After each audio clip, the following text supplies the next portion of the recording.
Hello friends, മഴതൂര് മുമ്പിലേക്ക് എല്ലാവർക്കും സ്വാഗതം. അങ്ങനെ ബാലചന്ദ്രൻ പറയുന്നുണ്ട്, ഈ കാര്യങ്ങളെല്ലാം വൈജ അറിഞ്ഞു കഴിഞ്ഞാൽ ഞാൻ വൈജയുടെ കൂടെ ജീവിക്കുമെന്നാണോ? ഞാനും അവളിൽ നിന്നും അകന്നു മാറും എന്നിങ്ങനെ ബാലചന്ദ്രൻ പറയുകയാണ്. അപ്പോൾ ഗംഗാധരൻ വന്ന് പറയുന്നുണ്ട്, അതുകൊണ്ടല്ലേ ഞാൻ പറയുന്നത് അവളെ ഇവിടുന്ന് മാറ്റണം എന്ന്. കാരണം നമ്മൾ എന്ത് വേണമെങ്കിലും അവൾക്ക് വേണ്ടി ചെയ്യാമല്ലോ. 1 കോടി രൂപ വേണോ, എന്ത് വേണോ, അവളെ വീട് വാങ്ങിക്കൊടുക്കാം, ജോലി വാങ്ങിക്കൊടുക്കാം, ഞങ്ങളെ വീട്ടിലെ കുട്ടിയെ പോലെ എല്ലാം കൊടുത്ത് കല്യാണം കഴിപ്പിച്ച് അയക്കാം, എല്ലാം ചെയ്യാം. പക്ഷേ ഒരു കാലത്തും വൈജ ഈ സത്യം അറിയരുത്, അതാണ് ഞങ്ങളുടെ ആവശ്യം. അപ്പോൾ ബാലചന്ദ്രൻ പറയാണ്, അതൊക്കെ നമുക്ക് ആലോചിക്കാം. പിന്നെ വൈജയെപ്പോലൊരു അമ്മയുടെ സ്നേഹം കിട്ടിയിട്ട് അലീനയ്ക്ക് വലിയ മെച്ചമൊന്നും ഉണ്ടാവാനൊന്നും പോകുന്നില്ല. എന്നാലും അവളുടെ ജീവിതം സുരക്ഷിതമാകണം. 23 വർഷം കൊണ്ട് അവൾ അനാഥയായിട്ടല്ലേ. പക്ഷേ അതുവരെ അനാഥയായിട്ട് ജീവിച്ചെങ്കിലും ഇനി അങ്ങോട്ടുള്ള കാലം അവൾ എല്ലാ സുഖ സൗകര്യങ്ങളും കൂടി അവൾ ജീവിക്കണം. നമ്മൾ അതിനു വേണ്ടി എന്ത് വേണമെങ്കിലും ചെയ്യാം എന്നിങ്ങനെ ശിവനും രാജീവനും കൂടെ പറയാട്ടോ. ആദ്യം ഞാൻ അലീനയെ ഒന്ന് കാണട്ടെ, അത് കഴിഞ്ഞിട്ട് നോക്കാം. അവൾക്ക് എന്തെങ്കിലും പറ്റിയിട്ടുണ്ടെങ്കിൽ, ഏതെങ്കിലും വിധത്തിൽ ഉപദ്രവിച്ചിട്ടുണ്ടെങ്കിൽ ബാക്കി ഞാൻ അന്നേരം പറയാം. അപ്പോൾ ശിവൻ ഓടി വന്ന് പറയാം, ഒരു കുഴപ്പമില്ല ബാലചന്ദ്ര, നമുക്ക് ഇപ്പം തന്നെ അങ്ങോട്ട് പോവാം. അല്ല, അപ്പോൾ എവിടെയാണ് പോവാന്ന്? അലീനെ എവിടെയാണ് നിങ്ങൾ കൊണ്ട് വച്ചേക്കുന്നത്? അത് രാജീവിൻ്റെ അളിയൻ മുരളീകൃഷ്ണനില്ലേ, അയാളുടെ ഒരു പഴയ വീടുണ്ടല്ലോ, ആ മേലുകാവിനപ്പുറം, അവിടെയാണ്. കൊള്ളാം, നല്ല സ്ഥലം, നല്ല ഏരിയ, ഇങ്ങനെ തന്നെ വേണം നിങ്ങളൊക്കെ കാണിക്കാനായിട്ട് എന്നിങ്ങനെ ബാലചന്ദ്രൻ പറയട്ടോ. എന്നിട്ട് നേരെ രാജീവിൻ്റെ അടുത്തേക്ക് വന്നിട്ട് കൈ ചൂണ്ടി ഇങ്ങനെ ഒന്ന് കാണിക്കുന്നുണ്ട്. അതിലെല്ലാം ഉണ്ട് എന്ന് വെച്ചാൽ അവൾക്ക് എന്തെങ്കിലും സംഭവിച്ചാൽ ആദ്യം നീ തന്നെയാണ് എന്ന് തന്നെ ഉദ്ദേശിച്ച് തന്നെയാണ് അവരങ്ങോട്ട് പോകുന്നത് കേട്ടോ. എല്ലാവരും കൂടെ കാറിൽ കയറി പോകാനായിട്ട് കയറുക, പോലീസും എല്ലാവരും ഉണ്ട്. ആ സമയത്ത് കൃഷ്ണമോളുണ്ട്. കൃഷ്ണമോളോട് ബാലചന്ദ്രൻ ചോദിക്കുകയാണ്, അതെ ആ സമയത്ത് പോലീസ് അങ്ങോട്ട് വരുന്നുണ്ടല്ലോ. അപ്പോൾ പോലീസ് വന്ന് കാര്യങ്ങളൊക്കെ ചോദിക്കുന്ന സമയത്ത് ബാലചന്ദ്രൻ പറയുന്നുണ്ട്, സാറ് കയറി വരൂ, എല്ലാവരും ഇവിടെ ഉണ്ട്, പ്രതികളും വാദികളും ഒക്കെ ഉണ്ടെന്ന്. അങ്ങനെ കയറി വന്നിട്ട് പറയേണ്ട, ഇത് പീഡന കേസാണ്, ശരിക്കും പറഞ്ഞാൽ പിടിച്ചകത്തിടേണ്ടതാണ്, തൂക്കിക്കൊണ്ട് പോവേണ്ടതാണ്. പിന്നെ നിങ്ങൾ ബന്ധുക്കാരും സ്വന്തക്കാരും ഒക്കെ ആയതുകൊണ്ട് മാത്രമാണ് ഞാൻ കാര്യങ്ങൾ വിശദീകരിച്ച് വീണ്ടും ഇവിടെ വന്ന് അന്വേഷിക്കുന്നത് എന്ന് പോലീസ് പറയാട്ടോ. അപ്പോൾ നിങ്ങൾ എവിടെ ഒളിപ്പിച്ച് വെച്ചേക്കണമെന്നൊക്കെ ചോദിക്കുന്നുണ്ട്. എന്തിനാ അലീനെ പിടിച്ചുകൊണ്ട് പോയത്? ഞങ്ങൾ ഹോട്ടൽ റൂമിൽ ചെന്നതാണ്, നിങ്ങൾ അന്വേഷിച്ച്, അപ്പോഴാണ് നിങ്ങളിങ്ങോട്ട് വന്നത്. സാറേ, ഇവരുടെ കസ്റ്റഡിയിൽ തന്നെ അലീനയുണ്ട് എന്ന് ബാലചന്ദ്രൻ പറഞ്ഞു കൊടുക്കുകയാണ്. ലീഗലായിട്ടുള്ള പ്രൊസീജിയറൊക്കെ നിങ്ങൾ തന്നെ ചെയ്താൽ മതി. എനിക്ക് അലീനയെ തട്ടിക്കൊണ്ടുപോയത് എങ്ങനെയാണ് അതുപോലെ ഇവിടെ തിരിച്ചു തന്നാൽ മാത്രം മതി, വേറൊന്നും ഞാൻ പറയുന്നില്ല. രാജീവനാണെങ്കിൽ 2 പേരെയും ചറിഞ്ഞൊന്ന് നോക്കുന്നുണ്ട്. എന്നിട്ട് അതുപോലെ ഗംഗേട്ടനും അവരെയും തിരിഞ്ഞ് നോക്കുന്നുണ്ട് കേട്ടോ.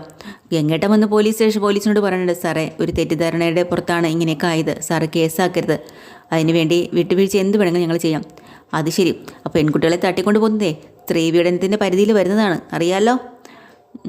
പിന്നെ നിങ്ങളത് ചെയ്തിട്ടുണ്ടെങ്കിൽ ഞങ്ങൾ കേസെടുത്തേ പറ്റുള്ളൂ. അപ്പോൾ ശിവൻ പറയുന്നുണ്ട്, സാറേ കേസാക്കരുത്, പരാതിയില്ലെന്ന് അവർ പറഞ്ഞ സ്ഥിതിക്ക് അതെങ്ങനെ നിങ്ങൾ മാത്രം എല്ലാ കാര്യങ്ങളും പരിഹരിച്ചാൽ മതി, പിന്നെ ഞാനിതിനാ യൂണിഫോം ഇട്ട് നടക്കുന്നതെന്ന് അയാൾ. സാറ് അതല്ല, അലീന നമ്മുടെ കസ്റ്റഡിയിലുണ്ട്, നമ്മൾ എത്രയും വേഗം അവളെ ഞങ്ങൾ മോചിപ്പിച്ചോളാമെന്ന് പറയാം. ബാലചന്ദ്രൻ എന്താ പറയുന്നത്, ആദ്യം അലീനയുടെ അടുത്തേക്ക്, അത് കഴിഞ്ഞ് ബാക്കി കാര്യങ്ങൾ. അങ്ങനെയാണ് എല്ലാവരും കൂടെ അവിടെ നിന്ന് പോകുന്നത് കേട്ടോ. അപ്പോൾ കൃഷ്ണമോളോട് ബാലചന്ദ്രൻ ചോദിക്കുന്നുണ്ട്, മോക്ക് ഇവിടെ ഒറ്റയ്ക്ക് ഇരിക്കാൻ പേടിയുണ്ടോയെന്ന്. അച്ഛാ എനിക്ക് പേടിയൊന്നുമില്ല, പക്ഷേ ഇവരുടെയൊക്കെ ഒപ്പം അച്ഛനെ തനിയെ വിടാൻ എനിക്ക് പേടിയുണ്ട്. അതാലോചിച്ച് മോള് പേടിക്കേണ്ടടാ, ഞാൻ പോലീസൊക്കെ ഇല്ലേ, പിന്നെന്താ വേണ്ടച്ചാ, എന്നാലും അച്ഛൻ്റെ ഒപ്പം ഞാനുള്ളതാണ് എനിക്കൊരു സമാധാനം, എന്നാൽ പിന്നെ മോള് കൂടെ വാ. അങ്ങനെ കൃഷ്ണമോളെയും കൂട്ടിയാണ് ബാലചന്ദ്രൻ ആ കാറിൽ പോകുന്നത്. പോലീസ് അവരുടെ ജീപ്പിലും മറ്റവർ വന്നതുപോലെ അവരുടെ കാറിലും പോകുന്ന വഴിക്ക് തന്നെ മനുവിനെ വിളിക്കാണ് കേട്ടോ. നമ്മുടെ ബാലചന്ദ്രൻ വിളിക്കുന്നുണ്ട് മനുവിനെ. അപ്പോൾ മനു ചോദിക്കുന്നുണ്ട്, എന്തെങ്കിലും കാര്യം അറിഞ്ഞോ, വിവരം അറിഞ്ഞോ എന്നൊക്കെ. എടാ നീ ഇപ്പോൾ എവിടെയുണ്ട്? ഞാൻ തിരുവനന്തപുരത്തേക്ക് പൊക്കോണ്ടിരിക്കുക, ശാസ്തമംഗലത്തേക്ക്. അയ്യോ അവിടെ എന്തിനാടാ നീ പോയത്? അല്ല, അവിടെ നമ്മുടെ ബന്ധുക്കളൊക്കെ ഉണ്ടല്ലോ, രാവണി മാമൻ്റെയും ഒക്കെ അമ്മാവന്മാരുടെയും ഒക്കെ, അവരാരെങ്കിലും ഇത് ചെയ്തിട്ടുണ്ടോ എന്ന് അറിഞ്ഞൂടല്ലോ. എൻ്റെ അച്ഛനും കൊച്ചനൊക്കെ വേണ്ടിയിട്ട് അവർ കൂടെ നിന്നവരല്ലേ എന്ന് പറയുക. അപ്പോൾ പറയണം, മനു നീ തിരിച്ചു വാ, നീ ഇനി അവിടെ ഇവിടെയും ശാസ്തമംഗലത്തും അവിടെ ഇവിടെ ഒന്നും പോയി അന്വേഷിക്കണ്ട, അലീന ഇവിടെ തന്നെയുണ്ട്. കണ്ടോ എവിടെയാണ്, എന്താ സംഭവിച്ചത്? നിൻ്റെ അച്ഛനും കൊച്ചനും ഒക്കെ ചേർന്ന് അവളെ കിഡ്നാപ്പ് ചെയ്തു, അതും ഇവിടെ കൊണ്ട് ഇട്ടേക്കെന്നറിയോ? റബ്ബർ തോട്ടം ഉണ്ടല്ലോ, രാജീവൻ്റെ അളിയൻ്റെ ആ ഒരു ഏരിയ, അങ്ങോട്ടേക്കാ ആളൊഴിഞ്ഞൊരു വീടുണ്ടല്ലോ അയാൾക്ക് അവിടെയാണ്. എന്തൊക്കെ പണിയാണ് ഇവർ കാണിക്കുന്നത് മകളെ, എനിക്ക് മനസ്സിലാവുന്നില്ല. ഞാൻ ഇവരുടെയൊക്കെ കുടുംബത്തിൽ ജനിച്ചു പോയല്ലോ എന്നൊരു നാണക്കേട് എനിക്ക് വരുക. സാരയില്ലടാ, പോട്ടെ, വിട്ടുകള, വിവരമില്ലാത്ത ശവങ്ങൾ ഇതും ചെയ്യും, ഇതിൻ്റെ അപ്പുറവും ചെയ്യും. എന്തായാലും അലീന സേഫാണോ എന്ന് അറിഞ്ഞാൽ മാത്രം മതി. ഞങ്ങളിപ്പോൾ അങ്ങോട്ട് പോയിക്കൊണ്ടിരിക്കുക. ആണോ മകളെ, എന്നാൽ പിന്നെ ഞാൻ തിരിക്കുകയാണ്. ശരി, നീ പെട്ടെന്ന് തന്നെ തിരിച്ച് നോക്കി സൂക്ഷിച്ച് വരണേടെ എന്ന് പറയേണ്ട. അതൊക്കെ കഴിയുമ്പോൾ അവിടെ നിന്ന് ഗുണ്ടകൾ പറയണ്ട അവർക്ക് കിട്ടാനുള്ള പൈസ എല്ലാം കിട്ടിയല്ലോ, അവന്മാർ പിരിഞ്ഞു പോകാൻ വേണ്ടി പോവുക. അതിനു മുമ്പേ അലീനയോട് ഒന്ന് മുട്ടി നോക്കിയാലോ എന്ന് വിചാരിക്കുന്നുണ്ട് കേട്ടോ. പിന്നെ മുതലാളിമാർ വല്ലതും പറയോ, അവർ സമ്മതം തന്നെങ്കിൽ നമുക്ക് പോവായിരുന്നു. അങ്ങനെ മുതലാളിമാരൊക്കെ സമ്മതം തരും, അതിനു മുന്നേ നമുക്ക് അവളോടൊന്ന് മുട്ടാം എന്നും പറഞ്ഞുകൊണ്ട് ഇവന്മാർ നേരെ അങ്ങോട്ട് പോകുന്നുണ്ട് കേട്ടോ. പക്ഷേ അലീന ആരും അകത്ത് കയറാതിരിക്കാൻ വേണ്ടി അകത്ത് കുറ്റി ഇട്ടെന്ന് മാത്രമല്ല, അവിടെ കിടന്ന ആണിയോ എന്തൊക്കെയോ എടുത്ത് അവിടെ അടിച്ച് ഉറപ്പിച്ച് വെച്ചിട്ടുണ്ട്. ആരും ഡോറ് തുറക്കല്ലെന്ന് വെച്ച് അകത്തുനിന്ന് അടിച്ച് വെച്ചേക്കാണ് കേട്ടോ. അങ്ങനെ ഇവന്മാർക്ക് അവിടെ കയറാനൊന്നും പറ്റുന്നില്ല. അവന്മാർ തിരിച്ച് പോവുകയാണ്. ആശുപത്രിയിലാണെങ്കിലും സുലോചനയാണല്ലോ നിൽക്കുന്നത്. വൈജയുടെ അടുത്ത് നിന്നും കൊണ്ട് 2 സിസ്റ്റർമാരിങ്ങനെ പരദൂഷണം പറയാൻ കേട്ടോ. ഇവരുടെ കൂടെ നിന്ന ആ സ്ത്രീയല്ലേ, നിങ്ങളുടെ കൂടെ നിന്ന ഒരു കൊച്ചുണ്ടല്ലോ, പെങ്കൊച്ച്, നിങ്ങളുടെ മൂത്ത മോളാന്ന് പറഞ്ഞ് അതിനെ ഇപ്പോൾ കാണുന്നില്ല, ആരും തട്ടിക്കൊണ്ട് പോയി എന്നൊക്കെയാണ് പറയണേണ്. അപ്പോൾ വൈജ കണ്ണുകൊണ്ട് ഇങ്ങനെയൊക്കെ അന്തം വിടാൻ നോക്കും, ശ്രദ്ധിക്കുകയൊക്കെ ചെയ്യുന്നുണ്ട് കേട്ടോ. ആരോടെങ്കിലും ഓടിപ്പോയതായിരിക്കും, അല്ലാതെ വേറെ എന്താ എന്നൊക്കെ പറഞ്ഞ് സിസ്റ്റർമാർ ഇങ്ങനെ കളിയാക്കി പറയാൻ. അത് കേട്ടുകൊണ്ട് സുലോചന വന്നിട്ട് അവർക്ക് 2 വഴക്ക് കൊടുക്കുക കേട്ടോ. നിങ്ങൾ ഇവിടുന്ന് ഡ്യൂട്ടിയും കഴിഞ്ഞ് നേരെ വല്ലയിടത്തും പോയി കറങ്ങിയിട്ടാണ് വീട്ടിൽ പോയത്. ഞാൻ പറഞ്ഞാലോ നിങ്ങൾ വിശ്വസിക്കുമോ, അല്ലെങ്കിൽ നിങ്ങൾ സമ്മതിച്ച് തരുമോ? ദേ മാഡം അനാവശ്യം പറയല്ലേ. അപ്പം നിങ്ങളെക്കുറിച്ച് പറഞ്ഞപ്പോൾ നിങ്ങൾക്കത് അനാവശ്യമായല്ലേ. അപ്പം മറ്റൊരു പെങ്കൊച്ചിനെ കുറിച്ചും ഇങ്ങനെ പറയരുത്. എന്താ സംഭവിച്ചതെന്ന് അറിഞ്ഞിട്ടില്ല, കാണാനില്ലെന്ന് മാത്രമേ ഉള്ളൂ.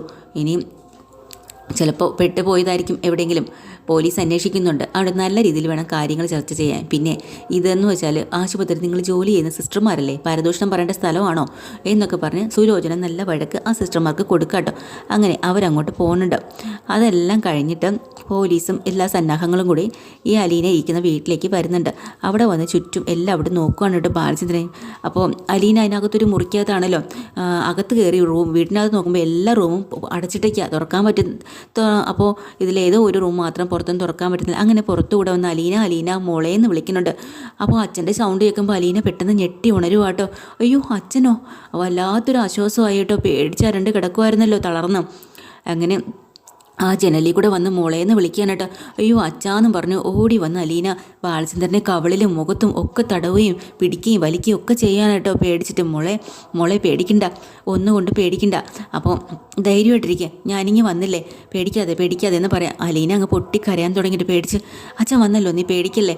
അപ്പോഴാണ് കൃഷ്ണ വരുന്നത് കേട്ടോ. കൃഷ്ണ ഓടി വന്ന് അയ്യോ അലീന ചേച്ചി എന്ന് പറഞ്ഞാൽ ആ കയ്യിലേക്ക് പിടിക്കുക. ചേച്ചി വിഷമിക്കാതെ കേട്ടോ, ഒന്നും പേടിക്കണ്ട, ഞങ്ങൾ മാത്രമല്ല പോലീസും എല്ലാവരും വന്നിട്ടുണ്ട്, പേടിക്കാതെ എന്ന് പറഞ്ഞ് ഇവർ തിരിച്ച് ഇപ്പുറത്തേക്ക് വരുക കേട്ടോ. ആ സമയത്ത് ഇവിടെ ഗംഗാധരനും മറ്റുള്ളവരൊക്കെ പുറത്തേക്ക് നിൽക്കുകയാണ്. അപ്പോൾ പോലീസ് പുറത്തേക്ക് ഇറങ്ങി വരുന്നുണ്ട്. അപ്പോൾ ഗംഗാധരൻ ചോദിക്കേണ്ട പോലീസിനോട് എന്താ എല്ലാ റൂമും പൂട്ടിയിട്ടേക്കുവാണ്, കുട്ടി ഒരു റൂമിനകത്തുണ്ട്, പക്ഷെ അത് നമുക്ക് തുറക്കാൻ പറ്റുന്നില്ല, ആ കൊച്ചകത്ത് നിന്ന് അടച്ചേക്കാന്ന് പറയാം. ബാലചന്ദ്രൻ ഓടിക്കൊണ്ട് വന്ന് ഇവരോട് പറയാം, സാറേ അവൾക്ക് പുറത്തിറങ്ങാൻ പറ്റില്ല, എന്തെങ്കിലും സാധനം വെച്ച് ഇടിച്ച് പൊളിക്കണം, ആരും ആക്രമിക്കാതിരിക്കാൻ വേണ്ടിയിട്ട് അകത്ത് നിന്നും കൊണ്ട് പല ഭാഗത്തും ആണിയൊക്കെ അടിച്ചു വെച്ച് അമർത്തി വെച്ചേക്കുക അവൾ. അപ്പോൾ ഇനിയിപ്പോൾ എങ്ങനെ തുറക്കാം, മരമോ ഒലക്കയോ അങ്ങനെ എന്തെങ്കിലുമൊക്കെ കിട്ടുവാണെങ്കിൽ അവിടെ വെച്ച് ഇടിച്ച് തുറക്കണം, എന്നാലേ അവളെ തുറക്കാൻ പറ്റത്തുള്ളൂ. എന്നാൽ പിന്നെ അങ്ങനെ ചെയ്യട്ടെ, പോലീസുകാരെങ്കിലും ചെയ്യട്ടെ. അങ്ങനെ പോലീസുകാർക്ക് നിർദ്ദേശം കൊടുക്കാം കേട്ടോ. എന്നിട്ട് ശിവനോട് വന്ന് പറയാനുണ്ട്, എന്നാലും എൻ്റെ ശിവേട്ടാ നിങ്ങളോട് ഞാൻ എന്നതാ പറയേണ്ടത്, കൊള്ളാം, തിരഞ്ഞെടുത്ത സ്ഥലം കൊള്ളാം, ഇത് കണ്ടുപിടിച്ച ബുദ്ധി എന്ന് പറഞ്ഞ് 2 എണ്ണത്തിനും വഴക്ക് പറഞ്ഞിട്ട് നിന്നെയൊക്കെ തിരണ്ടി വാലിനല്ലേ അടിക്കേണ്ടത് എന്നിങ്ങനെ പറയാം. അങ്ങനെ വാതിലിടിച്ച് പൊളിക്കാനായിട്ട് പോലീസുകാർ കൊലക്കയും മറ്റു സാധനങ്ങളൊക്കെ കൊണ്ട് അകത്തേക്ക് കയറി. ആ സമയത്ത് ബാലചന്ദ്രൻ രാജീവനോടും ശിവനോടും പറയാം, എന്താ ഇവിടെ നോക്കി മിഴിച്ച് നിൽക്കണേ, നിങ്ങൾ കാരണമല്ലേ ഇതെല്ലാം ഉണ്ടായത്, പോയി സഹായിച്ചു നോക്ക്, ചെല്ല് എന്ന്. അങ്ങനെ ഇവർ അകത്ത് പോയോട്ടെ അവരും കൂടെ സഹായിക്കാനായിട്ട്. അപ്പോൾ ഗംഗാധരൻ പറയുന്നുണ്ട് നിങ്ങളെ കൂടെ ചെല്ലാൻ. അങ്ങനെ അകത്തേക്ക് കയറി പോകുന്നുണ്ട്. ബാലചന്ദ്രനാണ് ആകെ തകർന്ന് ടെൻഷൻ അടിച്ച് വല്ലാത്തൊരു അവസ്ഥയിലാണ് കേട്ടോ ഇയാളങ്ങനെ നിൽക്കുന്നത്. എന്നിട്ട് ഗംഗേട്ടൻ അവിടെ നിൽപ്പുണ്ടല്ലോ, ഗംഗേട്ടനെയും പലതവണ നോക്കുകയും ഒക്കെ ചെയ്യുന്നുണ്ട്. ഇതെല്ലാം കഴിഞ്ഞ് അലീനെ അവർ മോചിപ്പിക്കുകയാണ്. അപ്പോൾ ഇതിനിടയ്ക്ക് മനു പലതവണ വീണ്ടും വിളിക്കുന്നുണ്ട് എന്തായി എന്നറിയാനായിട്ട്. അപ്പോഴത്തേക്കിനും ബാലചന്ദ്രൻ്റെ ഫോൺ സ്വിച്ച് ഓഫാണ്. അത് അപ്പോൾ എന്ത് പറ്റി അങ്കിൾ ഫോൺ എടുക്കാത്തതെന്ന ആശങ്കയിൽ മനു തിരിച്ച് വന്നുകൊണ്ടിരിക്കുകയാണ്. ആ സമയം എല്ലാവരും ബാലചന്ദ്രൻ നമ്മുടെ അലീനയെ മോചിപ്പിച്ച് പുറത്തേക്ക് കൊണ്ടുവരുവാണ് കേട്ടോ. അപ്പോൾ കൃഷ്ണ പറയാനുണ്ട്, അച്ഛാ ചേച്ചിയുടെ ചെരുപ്പും ബാഗും ഒക്കെ ആ കാറിനകത്താണ് ഉള്ളതെന്ന്. അപ്പോൾ പോലീസിനോട് ബാലചന്ദ്രൻ പറയാനുണ്ട്, അവരുടെ ബാഗും ചെരുപ്പും ഒക്കെ ആ കാറിലാണ് ഉള്ളത്, ഇവളെ പിടിച്ചുകൊണ്ട് വന്ന കാറിൽ നമുക്കത് എടുക്കാനുള്ള ഇതില്ല, പോലീസുകാരെ വീട്ടിൽ തന്നെ എടുക്കുന്നതിൽ നല്ലത്. അങ്ങനെ അതൊക്കെ പോലീസ് എടുപ്പിച്ച് കൊടുക്കാൻ കേട്ടോ. ഇനി അടുത്ത നടപടിയിലേക്ക് നടന്നാലോ എന്നും പറഞ്ഞ് പോലീസ് നേരെ ശിവൻ്റെയും രാജീവിൻ്റെയും അടുത്തേക്ക് വരുന്നുണ്ട്. എന്നിട്ട് പറഞ്ഞിട്ട് പെൺകുട്ടിയുടെ മൊഴിയെടുക്കണം, പിന്നെ അതുമാത്രമല്ല നിങ്ങളെ വിട്ട് മാത്രമല്ല എനിക്ക് സംസാരിക്കണം. നിങ്ങളിവിടെ കുറച്ച് ഗുണ്ടകളെ ഏൽപ്പിച്ചിരുന്നില്ലേ ഈ പെൺകുട്ടിയെ പിടിച്ചുകൊണ്ട് വരാൻ? അവരുടെ എല്ലാവരുടെയും പേര് വിവരങ്ങളും എല്ലാം കൃത്യമായിട്ട് പറയണം. എന്നിട്ട് നമുക്ക് നടപടി എടുക്കാൻ പറ്റത്തുള്ളൂ എന്ന് പറയാം. ബാലചന്ദ്രൻ നേരെ അലീനെ നോക്കണം കേട്ടോ. അതൊക്കെ കഴിഞ്ഞിട്ട് എന്തായാലും പോലീസ് വീണ്ടും പറയുന്നുണ്ട്, അവന്മാരിപ്പോൾ ഇവിടെ ഇല്ല, നിങ്ങളെ വിളിച്ച് പറഞ്ഞിട്ടായിരിക്കുമല്ലോ അവന്മാർ ഇവിടുന്ന് മാറിയത്. അപ്പോൾ ഗംഗാധരൻ വന്ന് പോലീസിനോട് പറയാനുണ്ട്, സാറേ ഇവന്മാർക്ക് പറ്റിയൊരു അബദ്ധമാണ്, അത് കേസ് പിൻവലിക്കാമെന്ന് എങ്ങനെയെങ്കിലും ചെയ്യണം, ഇത് കേസാക്കരുത്, ഇവരുടെ ജീവിതമാണ് ഇല്ലാതാവുന്നത് എന്നൊക്കെ ഇങ്ങനെ ഗംഗാധരൻ പറയുമ്പോൾ പോലീസ് ചോദിക്കുന്നുണ്ട്, ഇതാണോ അബദ്ധം? ഒരു പെൺകൊച്ചിനെ പിടിച്ചുകൊണ്ട് വരുന്നതാണോ? അത് ശരി, നമ്മളെ ഇതിനൊക്കെ അങ്ങനെ തന്നെ വേണം, എല്ലാം മനഹാനി അങ്ങനെയുള്ള കാര്യങ്ങളൊക്കെ ചെയ്യണം. പിന്നെ പരാതി തന്നത് ബാലചന്ദ്രനാണ്. ബാലചന്ദ്രൻ പറയട്ടെ എന്താ വേണ്ടത്? മിസ്റ്റർ ബാലചന്ദ്രൻ എന്താ വേണ്ടത്? നിങ്ങളല്ലേ എനിക്ക് പരാതി തന്നത്, എന്താ നടപടി എടുക്കേണ്ടത്? സാറേ ഞാൻ ഇതിൻ്റെ പേരിൽ സാറിന് ഒരു പരാതി തന്നു എന്ന് മാത്രമേ ഉള്ളൂ. പക്ഷേ മാനസിക പീഡനം മുഴുവനും അനുഭവിച്ചത് അലീനയല്ലേ? അപ്പോൾ അവളുടെ അഭിപ്രായമാണ് നോക്കേണ്ടത്, അവൾ തീരുമാനിക്കട്ടെ. അങ്ങനെ എല്ലാവരും അലീനയിലേക്ക്, അലീന എന്തു പറയുന്ന അറിയില്ലല്ലോ. ഗംഗാധരൻ നേരെ അലീനയുടെ അടുത്തേക്ക് വന്നിട്ട് പറയണ്ട, മോളെ അലീന, ഇത്തവണത്തേക്ക് കൂടെ നിനക്ക് ക്ഷമിച്ചൂടെ? ഇനി ഒരിക്കലും ആരും നിനക്കെതിരെ ശബ്ദിക്കുക പോലുമില്ല എന്നിങ്ങനെ വാക്ക് കൊടുക്കുന്നുണ്ട് ഗംഗാധരൻ. അലീന ആകെ എല്ലാവരും ഒന്ന് നോക്കുന്നുണ്ട്, പേടിച്ച് പോയി പാവം. എന്നിട്ട് വല്ലാത്ത സങ്കടത്തോടു കൂടി നിൽക്കുമ്പോൾ പോലീസ് വന്ന് പറഞ്ഞിട്ട്, കുട്ടി പറഞ്ഞോളൂ, നിങ്ങളെ കുടുംബക്കാരായതുകൊണ്ട് മാത്രമാണ് ഞാൻ ചോദിക്കുന്നത്, അല്ലെങ്കിൽ വേറെ വല്ലവരും ആണെങ്കിലേ എല്ലാത്തിനെയും പിടിച്ച് കിട്ടി പോലീസ് സ്റ്റേഷനിൽ എത്തിച്ചേനെ, റിമാൻഡിലും ആക്കുമായിരുന്നു, കോടതി കയറി ഇറങ്ങുമായിരുന്നു. എന്താ വേണ്ടെന്ന് ചോദിക്കുക. അപ്പോൾ അലീന വേണ്ട സാർ, ഒന്നും ചെയ്യണ്ട, അവർ പൊക്കോട്ടെ എന്ന് പറയുമ്പോൾ രാജീവനും പെട്ടെന്ന് ശിവനും ഒരു ചിരിയൊക്കെ വരുന്നുണ്ട് കേട്ടോ, സമാധാനമായല്ലോ എന്ന്. എന്നിട്ട് അവർ പോവാം എന്ന് തീരുമാനിക്കുമ്പോഴത്തേക്കിനും ബാലചന്ദ്രൻ പറയുന്നുണ്ട്, അങ്ങനെ അങ്ങ് പോകാൻ വരട്ടെ, ഒരു പെൺകുട്ടിയെ തട്ടിക്കൊണ്ടുപോയി പീഡിപ്പിക്കാൻ ശ്രമിച്ചവന്മാരേമാർ, അങ്ങനെ പോകാൻ പറ്റില്ല. അലീനയുടെ കാല് തൊട്ട് ക്ഷമ ചോദിക്കണം, ചെയ്തേ പറ്റൂ, ചെയ്യടാ. എന്താണ് നിങ്ങൾക്കൊരു മടിയാണോ, ദുരഭിമാനമാണോ, അതോ നാണക്കെടണോ? അങ്ങനെ ഇപ്പം ചെയ്യണ്ട, അല്ലെങ്കിൽ സ്റ്റേഷനിലോട്ട് പോവാം. അപ്പോൾ തന്നെ ഗംഗാധരൻ പറഞ്ഞ അവർ ക്ഷമ ചോദിക്കും. ചെല്ല് രാജീവ, നിങ്ങൾ പോയി ക്ഷമ ചോദിക്കും അവളോട്. അങ്ങനെ രാജീവൻ അവിടെ പോയി ക്ഷമ ചോദിക്കുന്നുണ്ട്. എങ്ങനെ വെച്ചാൽ സോറി, ഫോർഗീവ്നെസ് എന്നൊക്കെ പറഞ്ഞിങ്ങനെ പറയുമ്പോഴത്തേക്കും നമ്മുടെ ബാലചന്ദ്രൻ അങ്ങ് ദേഷ്യം വരുന്നുണ്ട്. അടുത്തോട് ചെന്നിട്ട് എന്താടാ പറഞ്ഞത്? സോറിയോ? നിൻ്റെ ഇംഗ്ലീഷും കുന്തൊക്കെ അങ്ങ് മലേഷ്യയിൽ, ഇവിടെ വേണ്ട, സിംഗപ്പൂരിൽ കാണിച്ചാൽ മതി. പച്ച മലയാളത്തിൽ പറയടാ, പച്ച മലയാളത്തിൽ. മോളെ പറയടാ പന്നി എന്നൊക്കെ വിളിക്കണം കേട്ടോ. എൻ്റെ മോളെ, നിന്നോട് ഞാൻ പൊറുക്കാൻ പറ്റാത്ത അപരാധം ഞാൻ ചെയ്തു പോയി, എന്നോട് ക്ഷമിക്കണം എന്ന് പറഞ്ഞാൽ കാലി തൊട്ട് തൊഴടാന്ന് പറയാട്ടോ. അപ്പം അവസാനം എല്ലാവരുടെയും മുന്നിൽ വെച്ച് രാജീവൻ ആ കൈ കൂപ്പിക്കൊണ്ട് പറഞ്ഞിട്ടുണ്ട്, എൻ്റെ മോളെ, ഞാൻ നിന്നോട് പൊറുക്കാൻ പറ്റാത്ത തെറ്റാണ് ചെയ്തു പോയത്, എന്നോട് ക്ഷമിക്കണം എന്ന് പറഞ്ഞ് കൈ കൂപ്പി നിൽക്കുകയാണ് കേട്ടോ. എന്നിട്ട് അലീനയുടെ ആ കാലിൽ തൊട്ട് അങ്ങോട്ട് തൊഴുന്നുണ്ട് കേട്ടോ രാജീവൻ, അതും കൂടെ എല്ലാവരുടെ മുന്നിൽ വെച്ചിട്ട്. അതൊക്കെ കഴിഞ്ഞിട്ട് ശിവനോട് ചെന്ന് പറയുന്നുണ്ട് ബാലചന്ദ്രൻ. അപ്പോൾ ശിവൻ ചോദിക്കുന്നുണ്ട്, എന്തിനാ ബാലചന്ദ്ര, ഒരാൾ ചെയ്താൽ പോരാ, നിങ്ങൾ രണ്ടുപേരും കൂടിയാണ് ഇതിലെല്ലാം ചെയ്തത്, ചെല്ലണം. അങ്ങനെ ശിവനും പോയി അതുപോലെ തന്നെ ചെന്ന് പറയുകയും അലീനയുടെ കാലിൽ തൊട്ട് തൊഴുകയൊക്കെ ചെയ്യുന്നുണ്ട് കേട്ടോ. അപ്പോൾ ഇത്രയും വർഷം നിങ്ങൾ അനുഭവിപ്പിച്ചതല്ലേ അവളെ, അതുകൊണ്ട് എല്ലാം കൂടെ ചേർത്തങ്ങ് ധൈര്യമായിട്ട് പറഞ്ഞോ. അങ്ങനെ നാണം കെട്ട് നാറി രണ്ടുപേരും അലീനയുടെ മുമ്പിൽ ചെന്ന് തൊഴുത് അപേക്ഷിക്കാൻ കേട്ടോ. അതെല്ലാം കഴിഞ്ഞിട്ട് അവർ അലീനെ നേരെ വീട്ടിലേക്ക് തന്നെ കൊണ്ടുപോവാണ്. എല്ലാവരും കൂടെ നേരെ നമ്മുടെ വൈജയുടെ വീട്ടിലേക്ക് ചെല്ലുകയാണ്, അവിടെ ബാലചന്ദ്രൻ്റെ വീട്ടിലേക്ക്. എന്നിട്ട് വീണ്ടും വിട്ടു കൊടുക്കുന്നില്ല ബാലചന്ദ്രൻ. നമ്മുടെ ശിവനും രാജീവനും നല്ല ശരിക്കും കൊടുക്കുന്നുണ്ട് കേട്ടോ. എന്നിട്ട് ഞാൻ ഇത്രയൊക്കെ ചെയ്തത് ഇത്തിരി കൂടിപ്പോയി എന്ന് അവർ പറയണേ. എന്താടാ ചെയ്യേണ്ടത്? ഞാൻ ചെയ്തത് കൂടിപ്പോയി എന്നാണോ? വിവാഹത്തിന് മുമ്പ് ഞാൻ സ്നേഹിച്ചു കൊണ്ടുവരുന്ന പെണ്ണിന് മറ്റൊരു പുരുഷനിൽ ഒരു കുഞ്ഞും ഉണ്ടായി. അവളെ ഇങ്ങനെ നടന്നൊരു പെണ്ണാണെന്ന് വർഷങ്ങൾക്ക് ശേഷം ഞാൻ അറിയുമ്പോൾ ഇതല്ലാതെ ഞാൻ ഇതിലപ്പുറം ഇതിൽ കൂടുതൽ ഞാൻ എന്താണ് ചെയ്യേണ്ടത്? പറ, ഇത്രയെങ്കിലും ഞാൻ ചെയ്യേണ്ടേടോ എന്നിങ്ങനെ ശിവൻ്റെ മുഖത്ത് നോക്കിയൊക്കെ നമ്മുടെ ബാലചന്ദ്രൻ ചോദിക്കാട്ടോ. അവസാനം അതൊക്കെ കെട്ടിടങ്ങി എല്ലാവരും പിരിഞ്ഞൊക്കെ പോവുകയാണ്.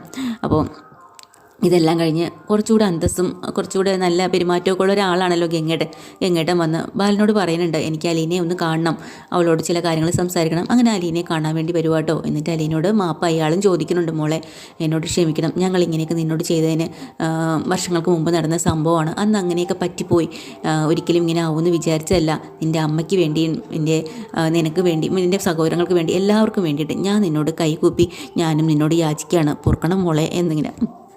അതോടുകൂടി അലീന അകത്ത് കടന്നു പോവാട്ടോ. ഇതൊക്കെയാണ് ഡീറ്റെയിൽഡ് എപ്പിസോഡുമായിട്ട് വീണ്ടും വരാൻ. ചാനൽ ഇഷ്ടമായി ലൈക്ക് ചെയ്യുക, സബ്സ്ക്രൈബ് ചെയ്യുക. Thank you.